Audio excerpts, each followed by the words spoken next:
Good morning po sa inyo lahat. Isa pang maliyugto na ating daily Bible blessings. Pamagat po na ating aling umaga ay mahalaga ang kanilang kaluluwa. Mahalaga ang kanilang kaluluwa.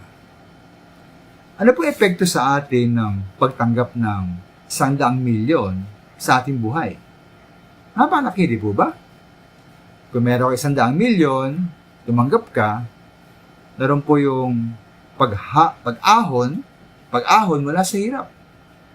Meron ka ng magandang tirahan, magandang sakyan, maraming damit, masaganang pagkain, pag-aaral ng mga anak sa pribadong paaralan, komportable at masarap na buhay dahil sa tinanggap mong 100 milyong piso.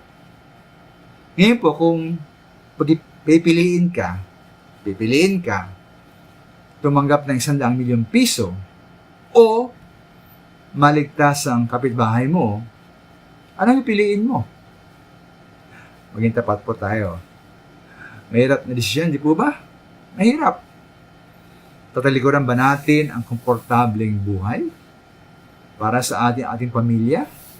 Di lamang sa isang kapitbahay? Total, kapitbahay lang naman, siya, di man nating kapamilya. Ngunit po, anong sabi po ng Biblia at sagot ng Biblia sa tanong na ito? Ay sa Mark 8:36, sapagkat ano ba ang mapala ng isang tao? Makamtan man niya ang buong daigdig, ngunit mapahamak naman ang kanyang sarili. Bisig naman na mahal, walang kabuluhan na makamtan mo ang buong daigdig, pera at yaman, kasikatan, kapangyarihan, kung ang kaluluwa mo naman ay patungo sa impyerno, na may turing na ultimo at sakdal na kapahamakan ng ating sarili. At para po sa akin ang halaga ng kaluluwa, hindi naman nagbabago. Ito man ay kaluluwa natin o kaluluwa ng ating kapitbahay.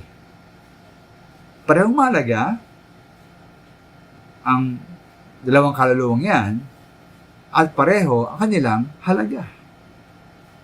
Ito nga po ang trahedya sa Matthew 19 ng Biblia ukol sa isang mayaman na inamon ni Kristo na ating Panginoon na ipamigay ang yaman niya sa mahihirap at sumunod sa Kanya. Pinili niya ang yaman higit sa kanyang kaluluwa.